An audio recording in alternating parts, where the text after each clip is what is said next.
Bonjour et bienvenue sur le podcast Macom par 3, votre dose hebdo de motivation et de conseils pour communiquer sans vous épuiser. Je suis Hélène Gazul et je suis experte en visibilité pour les solopreneurs. Il y a quelques années maintenant, j'ai quitté le salariat pour enfin créer le job qui correspond à mon équilibre de vie. L'occasion pour moi de constater qu'il ne suffit pas d'être expert dans son domaine pour être entrepreneur. Il faut être aussi comptable, commercial, informaticien, RH et évidemment communicant. Alors, j'ai choisi d'être la partenaire com des entrepreneurs multicasquettes que nous sommes tous. À travers ce podcast et mes accompagnements, je vous partage mes conseils et mon expérience pour vous aider à communiquer simplement sans vous épuiser. Mais plus que tout, mon objectif est que vous passiez à l'action. Les conseils inapplicables et les to-do list sans fin, très peu pour moi. Si vous aimez ce podcast, pensez à le partager autour de vous et à laisser 5 étoiles sur votre plateforme d'écoute préférée. Et pour ne rien manquer, pensez à vous abonner au podcast. En attendant, je vous souhaite une bonne écoute. Bonjour, bienvenue dans l'épisode 111. J'aime bien l'idée d'avoir un épisode 111, 111, je trouve ça rigolo. Bref, bienvenue dans cet épisode, je suis ravie de vous retrouver aujourd'hui pour parler d'efficacité dans ta communication. Alors, peut-être que tu te dis, je m'éparpille trop, j'ai l'impression de partir dans tous les sens, je sais pas par où commencer. En fait, c'est vraiment ce que me disent mes clients quand ils me parlent de leur communication, quand ils arrivent. Et c'est certainement ce que tu penses aussi. On me dit aussi, ça me prend trop de temps, ou ça me prend beaucoup de temps, ou en tout cas, j'ai pas les résultats que j'aimerais par rapport au temps que j'y passe. Donc du coup, j'ai décidé de faire un épisode de podcast pour t'aider à être plus efficace quand tu communiques. Mais avant de commencer, je voulais te parler du petit cadeau que je t'ai réservé pour l'été. J'avais envie d'apporter un peu de détente à ton été et puis de créer un petit cahier de vacances. Donc j'ai eu plusieurs idées et puis finalement j'ai choisi de faire le cahier de vacances en mode chasse au trésor. Donc tu peux télécharger ton cahier de vacances directement dans les notes de l'épisode et puis donc tu vas pouvoir commencer ta quête. Alors l'objectif de ce cahier de vacances, c'est que tu trouves le mot de passe qui va te permettre d'accéder à une page cachée de mon site internet. Et cette page, c'est tout simplement transformée en caverne d'Ali Baba. Il y a plein de choses, des choses gratuites, il y a aussi des choses, des promos, il y a aussi des partenaires qui participent à ce cahier de vacances. Donc, va vite télécharger ce cahier de vacances. Si t'aimes vraiment te détendre avec des jeux sympas, pas trop prise de tête quand même, c'est vraiment le moment de télécharger ce cahier de vacances. Bon, maintenant que je t'ai mis l'eau à la bouche, j'espère que ça te plaira évidemment. Et puis maintenant on va parler d'efficacité. Alors dans cet épisode, j'ai décidé de te donner 3 clés pour être plus efficace dans ta communication. Alors la première clé que je voulais aborder ici, c'est de te fixer des objectifs chaque mois. Alors ça, j'en parle régulièrement, mais c'est vraiment super important. Donc fixe-toi des objectifs chaque mois et ensuite liste les actions qui vont te permettre de les atteindre. Alors quand on part globalement sans direction claire, quand on part un peu dans tous les sens, on va prendre plein de chemins de traverse. Et évidemment, c'est là qu'on va s'éparpiller, perdre du temps et perdre en efficacité. Alors qu'avec des objectifs vraiment bien définis, on peut plus facilement sélectionner le meilleur itinéraire pour les atteindre. Et c'est tout l'objet de ce que moi je conseille. Donc je te conseille chaque mois de te fixer 1 à 2 objectifs. Alors ça peut être des objectifs de vente.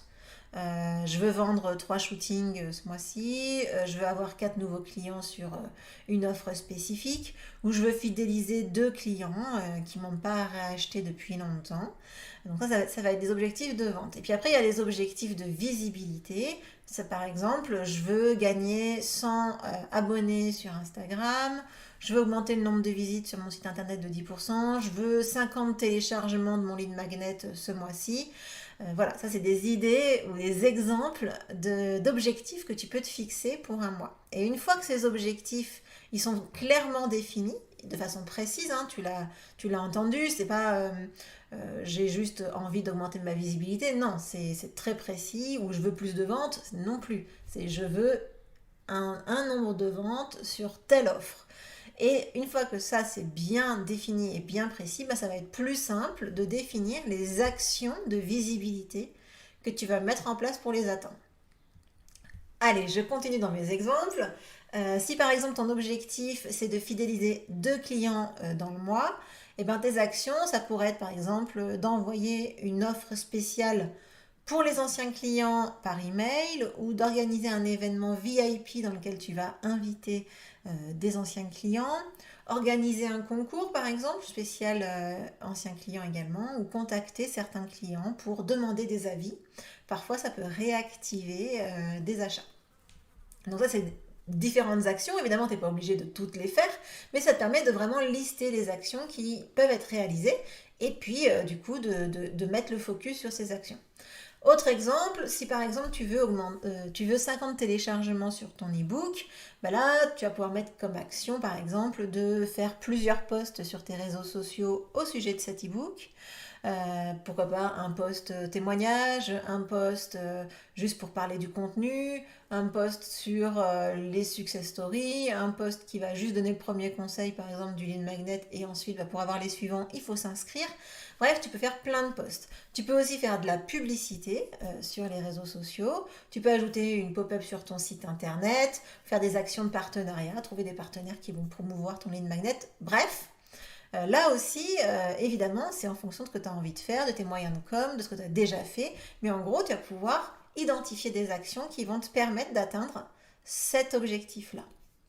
Alors c'est vraiment très très important pour vraiment bien avancer dans ton business et ta visibilité de faire cet exercice chaque mois. D'ailleurs c'est un travail qu'on fait avec les participants de Macom par 3, du programme Macom par 3. Il y a une session chaque mois en groupe pour fixer ses objectifs du mois suivant, même du mois d'après en fait. On travaille même à plus un mois et demi. Et ensuite de lister ces actions de communication qui vont permettre d'atteindre ces objectifs. Donc ça, c'est vraiment, vraiment la clé. Si vous devez retenir qu'une seule clé, c'est celle-ci pour être vraiment efficace dans ta com. C'est vraiment cette clé-là qu'il faut retenir. La clé numéro 2, qui a quand même son importance aussi, c'est de batcher et automatiser ce qui peut l'être dans ta com. Faut savoir que tu n'es pas obligé d'être sur le pont continuellement pour communiquer efficacement et surtout pour avoir de l'impact. Donc tu peux automatiser ta com et ça va t'éviter d'y revenir continuellement. Et aussi, ça allège vraiment beaucoup ta charge mentale. C'est vraiment important, cette partie-là, quand on est entrepreneur, on a beaucoup, beaucoup de choses à penser. Et donc, c'est important aussi de se libérer de la place dans la tête pour pouvoir réactiver sa créativité, etc. Donc, vraiment, je t'invite à prêter une attention particulière à ce point-là. Donc tu vas pouvoir batcher ta communication. Donc par exemple, écrire toutes tes newsletters en même temps, enregistrer tous les épisodes de podcast simultanément, faire la créa visuelle pour tout ton mois aussi durant un temps donné. Et ça va te permettre d'être plus efficace parce que tu réduis ton temps de mise en route. Et c'est ce temps de mise en route qui vraiment fait qu'on perd en efficacité. Donc vraiment, autant que ce temps de mise en route, tu le fasses une fois au lieu de X fois dans la semaine. Si par exemple tu veux écrire une newsletter le lundi, une autre le jeudi, il va falloir que tu réouvres ton outil d'envoi d'emailing, que tu réouvres ton calendrier édito pour savoir quelle newsletter t'envoie à quelle date. Et ça te fait perdre du temps, alors que quand tu le fais une fois et que tu enchaînes toutes ces newsletters, la rédaction de toutes les newsletters, ça c'est optimisé. Et puis il y a une autre chose qu'on pense souvent à tort, c'est qu'on pense qu'on est multitâche ou qu'on est, on est capable de switcher rapidement d'une action à une autre sans perdre de temps et qu'on est vraiment super fort dans le multitasking.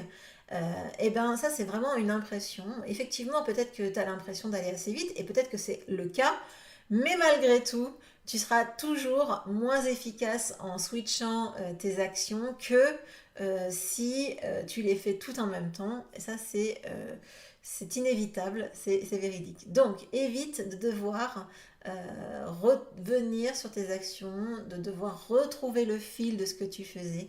Ça va vraiment te faire gagner beaucoup de temps.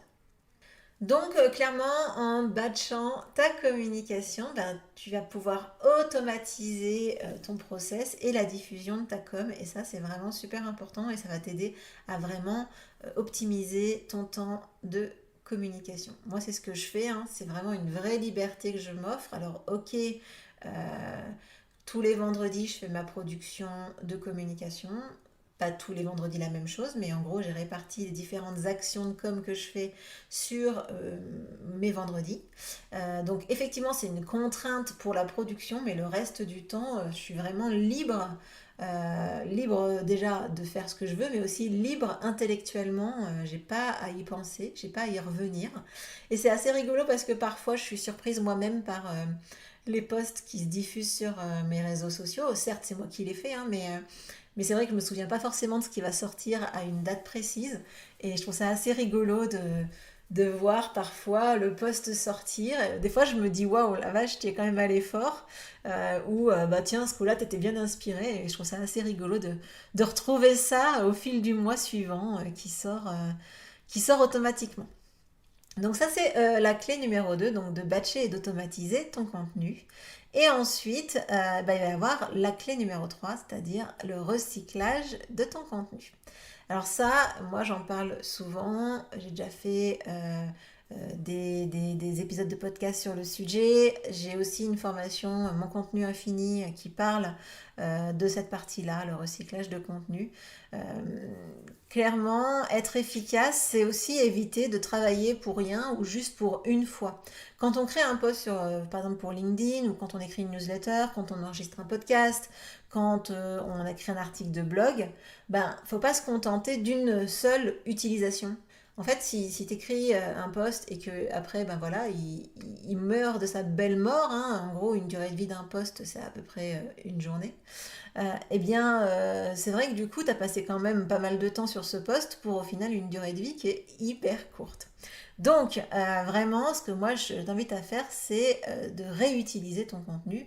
Le contenu que tu as pris du temps à créer, eh ben, il mérite d'être réutilisé. Donc, je te conseille de réutiliser, de recycler ton contenu sur tes autres supports.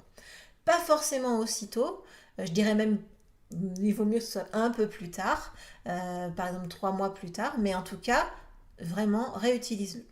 Donc par exemple, moi quand je travaille sur les sujets de mon podcast, sur les thèmes que je vais aborder chaque semaine, bah, je fais le tour de mes supports que j'ai déjà créés et notamment de mon compte Instagram. Puis je vais aller regarder les stats pour voir les meilleurs posts, donc ceux qui ont eu le plus d'interactions, ceux qui ont fait le plus d'abonnés. Et puis je vais repartir de ce post-là, du sujet de ce post-là pour ben, refaire un épisode de podcast. Alors ça m'évite de repartir de zéro, ça me permet de trouver de l'inspiration, je vais plus vite. J'utilise une partie du contenu, évidemment en y ajoutant de la matière parce que les podcasts c'est plus long que les posts sur Instagram.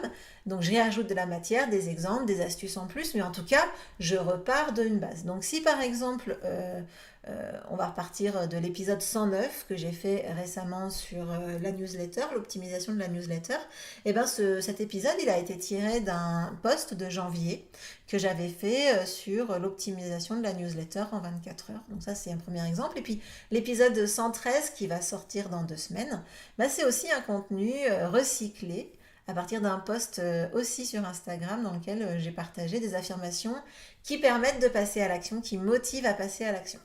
Donc ça, c'est vraiment des choses que je vous conseille de faire. Si vous voulez aller plus loin sur le recyclage de contenu, eh bien, je vous invite à écouter l'épisode 69, comment recycler son contenu rapidement. Je vous mettrai également le lien dans les notes de l'épisode.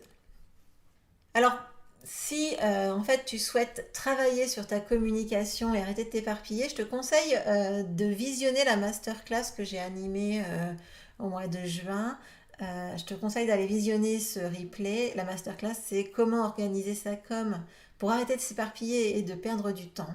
Et dans cette masterclass, vraiment, je te partage ma méthode pour trouver plus de clients en focalisant ta visibilité sur l'essentiel et donc du coup d'arrêter de perdre ton temps avec les actions qui sont superflues et qui vont pas forcément être efficaces pour toi. Là aussi, tu trouveras le lien pour visionner ce replay dans les notes de l'épisode. Alors si je récapitule les clés pour être plus efficace ou gagner en efficacité, la première clé qui est pour moi l'essentiel, si tu dois n'en faire qu'une, c'est celle-ci. Fixe-toi des objectifs chaque mois et liste les actions qui vont te permettre de les atteindre. Ça, c'est vraiment super important. La deuxième clé, c'est de batcher et d'automatiser ce qui peut l'être dans ta communication, notamment ta création de contenu, voilà, les choses qui peuvent être vraiment regroupées et automatisées, c'est vraiment primordial de le faire. Et puis aussi, je te conseille de recycler ton contenu pour évidemment aller plus vite dans ta créa de contenu. Voilà, j'espère que cet épisode t'a plu. Évidemment, je te conseille de faire attention aux injonctions extérieures, mais aussi à tes propres injonctions. Ce que je veux dire par là, c'est qu'il n'est pas nécessaire d'en baver pour que ta communication fonctionne. Évidemment, il est nécessaire de travailler, de persévérer, mais on n'est pas obligé de se mettre à toc, de plus en pouvoir. On n'est pas obligé de faire tout ce que les autres font pour développer leur business. Donc tu peux créer ton propre système de communication avec les supports que tu souhaites, sans forcément suivre toutes les tendances, etc. Donc sois bien vigilant à toutes ces injonctions qu'on peut recevoir en permanence. Voilà pour cet épisode. J'espère sincèrement qu'il t'a plu et surtout n'oublie pas de partager le podcast autour de toi. Ça aide énormément le podcast à se faire connaître et aussi ça aide les entrepreneurs qui découvriront le podcast grâce à toi. Sur ce, je te souhaite une excellente semaine. Je te dis à la semaine prochaine pour le prochain épisode du podcast. Ciao!